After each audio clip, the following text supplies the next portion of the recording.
some dreams do come true. Kirby's Dream Buffet is the newest entry in what we professionals call the Kirby Becomes Ball series.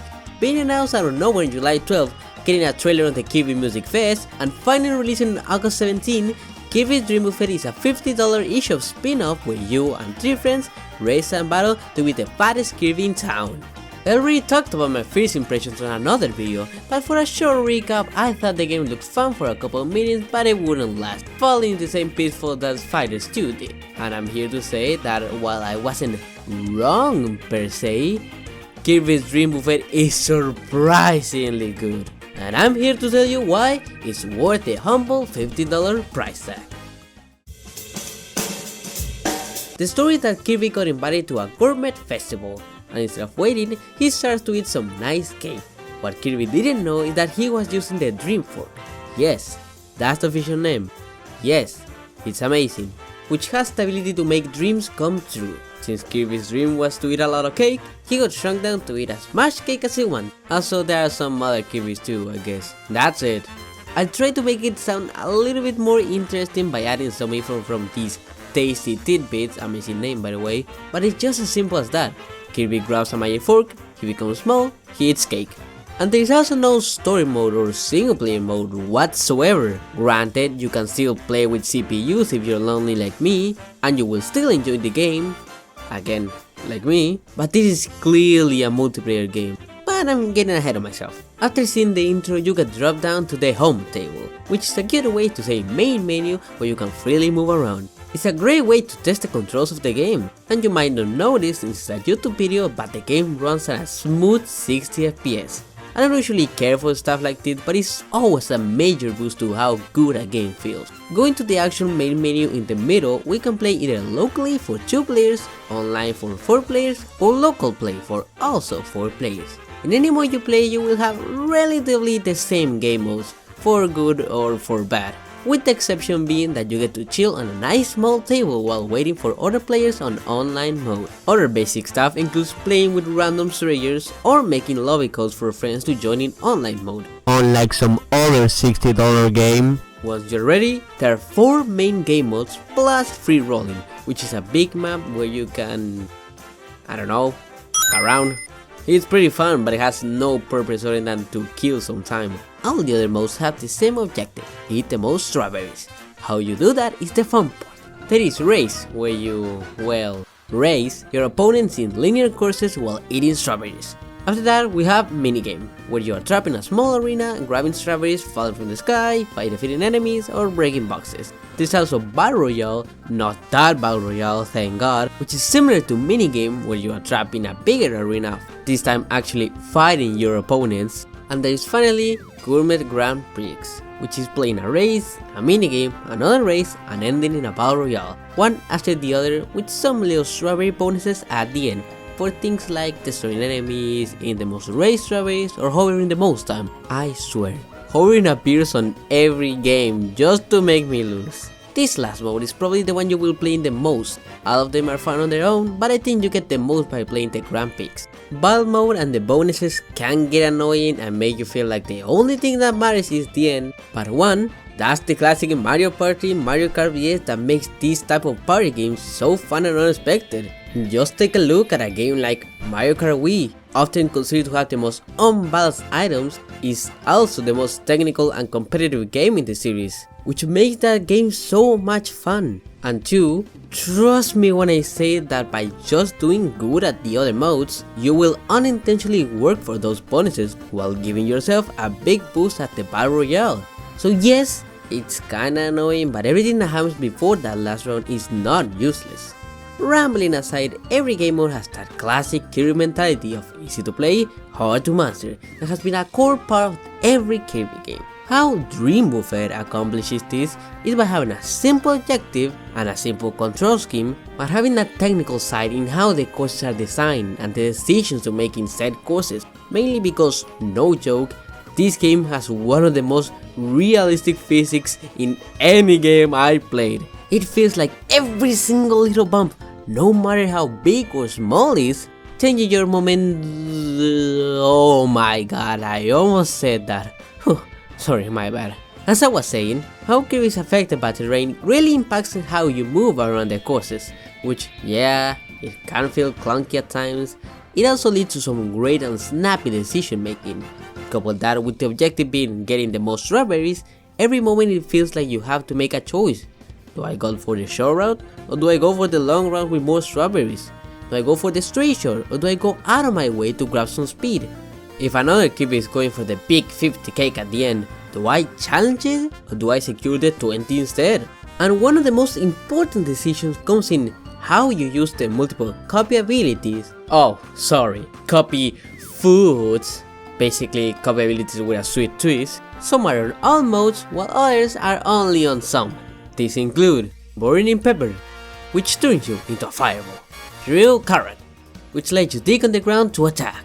High Jump Gummy, which lands you very far away, basically the bully bill of this game, appearing only if you are really behind. Jiggly Jelly, a completely new ability introduced in this game which makes you avoid attacks and pass through breakable walls. Needle Candy, which turns you into a stage hazard. And you can do a spin dash! Tornado Frosting, which turns you into a cupcake that sucks up nearby strawberries and can also make opponents dizzy. Wheel Donut, which is the best, no bias there. And finally, Stone Chocolate, which is the worst. I swear it never hit! Pretty delightful set of abilities. Aside from Wheel and Burning overlapping a bit, I feel every ability serves multiple different purposes that are distinct to each other. For example, the new ability, Jelly. Its main purpose is to skip over these breakable walls, but you can also encounter this power up during battles, where there are no walls to skip. At first I was mad of getting Jelly all the time. It seemed like every time I got it, I either didn't encounter a breakable wall, or during battle mode where I couldn't hit anyone. Well, later I found that Jelly is completely invincible, making it a great way to escape from the chaos, especially when a Kirby appears right beside you with 3 burnings ready to kill. It also ignores all special terrain like these syrup walls that you have to scale up. With Jelly you can move much faster than normal, which again, it leads to that very depth decision making which makes this game so addicting. This is something you can't just enjoy by watching gameplay or having someone else tell you. Once you are in the game, you start making these micro decisions which make you want to keep playing and playing. And if you don't get it, every round will still feel unique thanks to the many levels. There is technically only 24 different stages, 8 for race, 8 for minigames and 8 for battle. But for the race and battle stages, every level has 3 or 4 different versions which changes the layout and some of the food types, which is great for always keeping you on guard. And speaking of that, the pacing of the Grand Prix is insanely good. I already said the order of race, minigame, race, battle, which itself is very dynamic, but the transitions between the different rounds are snappy. The race ends, you get launched to the sky to the scoreboard to start the next round. That's it. So many other party games just don't understand how important pacing is. Long loading times, too many fancy animations, things like those can really kill the mood. I get it, not every game can have super fast loading times, especially with big multiplayer games like Fall Guys. That game has to wait for everyone to load, which is why the loading screens feel eternal. But even in a game like some of the newer Mario parties, animations, while looking good, go for way too long. 2 issues that Kirby Dream Buffet completely avoids. Being fair, a little problem I do have is that you can't choose which map you want to play. Not even in offline, it's all up to chance. Even for people like me that would still choose random every time, some more options would have been good. But I think why I don't care that much is because what truly elevates this game is this little bar right here. The level up system and extras. After any mode you will get a select amount of points depending on how many strawberries you ate, with some extra points depending on your win rate or in what mode you are playing. After a level up, you will get either a costume, a new color, a new song, or in some cases, a new course to play. And this, right here, is the best thing about the game. A level up bar is not a new concept for multiplayer games, even Kirby Fighters 2 did it, but unlike in that game, you keep leveling up. High levels take more points to get, but it's still a cycle that you will repeat in often. Especially since in the case of music and new courses, those things will always appear in the next Grand Prix. So the cycle goes, you play a game, you level up, you play again to see the new thing you unlock in action, you level up again, and you play again, and again, and again. It's not like Fighters 2 where once you hit level 50ish you have to start grinding hard for new level. And also unlike that game, since you only have one character you can customize, the rewards feel more useful. Poor Bellmains had to wait for level 75 for a single costume, which was taken straight for Fighters Deluxe. Kirby Dream Buffet not only has a ton of new and classic colors with a whopping 40 different colors, most amount of colors in any Kirby game, based on other characters like Meta Navy, Kirby colors from other games like Kirby Yellow, I repeat Kirby Yellow, or foods like the mistake that was mint chocolate. Cool color though. But it also has 25 different hats that are also fun references, like a costume based on Bandana D, Marks, the World D Cafe items from Forgotten Land, which are themselves a reference to the real life Kirby Cafe, and a Meta Knight mask. I will not stop talking about Fat Meta Knight, it's just too damn funny. I physically can't. Those are all fantastic, but what's really good is the music, because holy shit, the music in this game is so good. Every song is fantastic, and there are so many of them. What's even crazier is that every regular composer of the franchise worked on this game, something that wasn't done since Squid Squad. It goes for that jazzy big band style while throwing some crazy rock tunes that would make you think this is Sonic Adventure all of a sudden. Two music styles that I absolutely adore. I think the music alone makes every round feel special. No matter how many times I saw repeated chords, it didn't matter. The music was different, it made it feel different. The soundtrack flip-flopped between a friendly match with friends to the most intense, heart-pumping moment of your life. It's crazy. I love every track in this game, but some highlights are I'm a Hungry Puffball,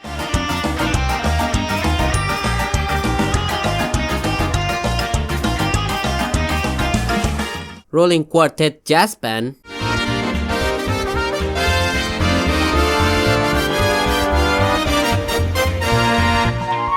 and On a Fun Drive with You.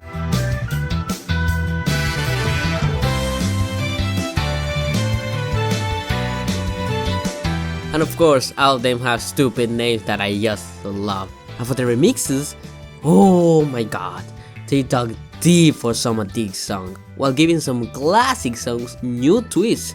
There are so many to name, but still, here are some of my favorites. Alive on Mall from Forgotten Land,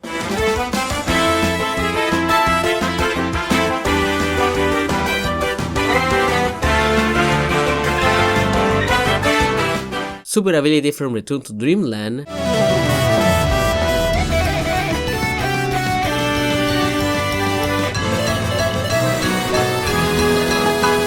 Harbor from Superstar,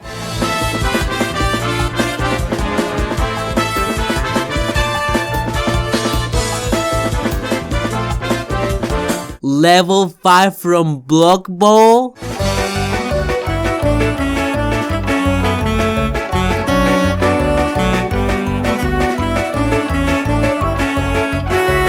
versus Kawasaki and Grill from the Japanese exclusive Kirby Superstar Stalker.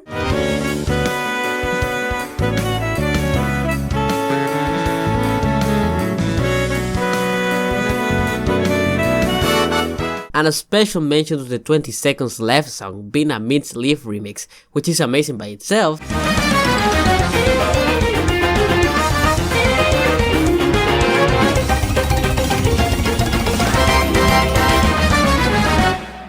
But it's interactive, which means that if you get overtime,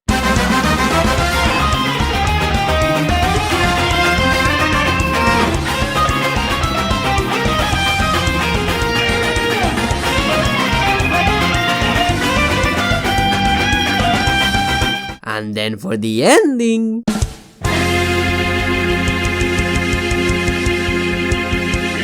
perfect. If I have to complain a little, some songs, more specifically the memorial songs, which are just straight ports from other games, don't really fit the energetic vibe of the rest of the soundtrack. But my bigger problem is that the Invincibility Candy theme is probably the worst in the entire series.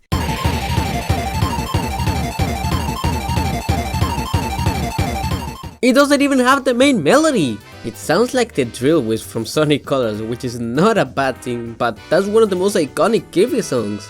Insane that we went from the best invincibility team to the worst. I don't know if I want to laugh or cry. Oh, you thought that was it for collectibles? Well, think again! After matches, you also get character trees, which are cookies with artwork and pixel art of different characters. Not only are there 256 different cookies, Jesus Christ, but you can use these character trees to decorate your cake, with the cookie on top being your starting platform in the races. And once again, HAL shows their ability to reference any Kirby material in the universe. You have all artwork, forgotten enemies, some more Superstar Stalker, again remind that this is a Japanese only Kirby game. Kirby Cafe stuff, and even some artwork for the Kirby 30th Anniversary Music Fest. You know, the concert that happened only 6 days before the game release. That has to be a record for the smallest time frame for a reference. Another cool detail is that they are not just PNGs on a cookie background. They actually have some small imperfections. It really looks like a cookie you could make at home. That's just super cute!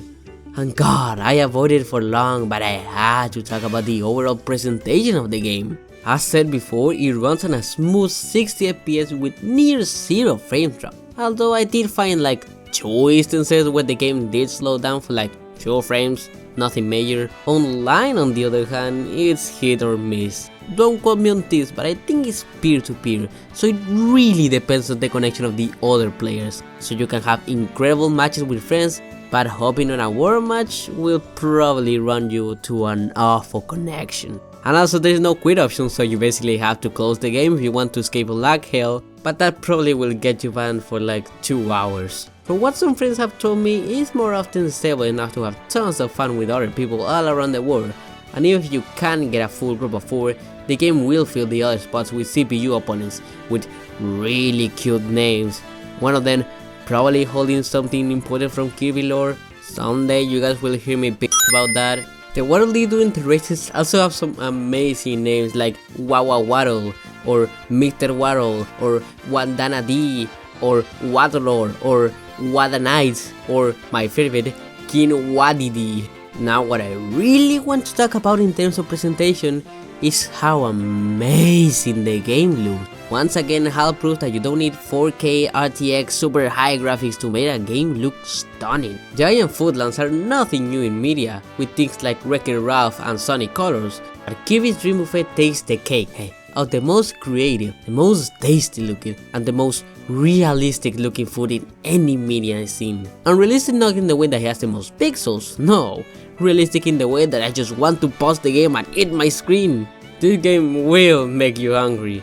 But it's not only cakes and sweets, you have hamburgers, fruits, vegetables, pancakes, pies, ice cream, eggs that work as trampolines, maple syrup walls to scale, cookie breakable walls, candy cannons. You also have regular enemies like Bronzerburst, Caboose and Gordos with sweet designs, and you can also see Meta Knight and DD icons all throughout the level. You also have an Elfilin cake, a Kirby cake with a spinning center, teacups, chocolate fountain that slows you down, even the minor things like tarot card of which event you are going to play being set up as a menu from a restaurant, calling the battle royale at the end a main course. The way it decides who wins is by putting the 5 Kirby's in weight scales, Master Hand and Crazy Hand doing the countdown for the races just like in Smash 64, while also using the Dream Fork during battle royales to spice up even more that round. Not only is it beautiful, but it's also so full of charm. You could tell from a distance this is a Kirby game. Even something so minor like all the outstanding sound effects is something straight up from those kind of videos. And you guys are not going to believe me here, it also has incredible HD rumble. Wow! Again, HAL just keeps impressing me, using the most forgotten technology of the Switch for some creative ways. It really feels like a little Kirby is rolling around your hands. It's something you have to experience yourself. It's surprisingly incredible. And that's my general opinion of this game, to be honest. Surprisingly incredible. Even as a huge Kirby fan, I wasn't looking forward to this tiny issue of title at first.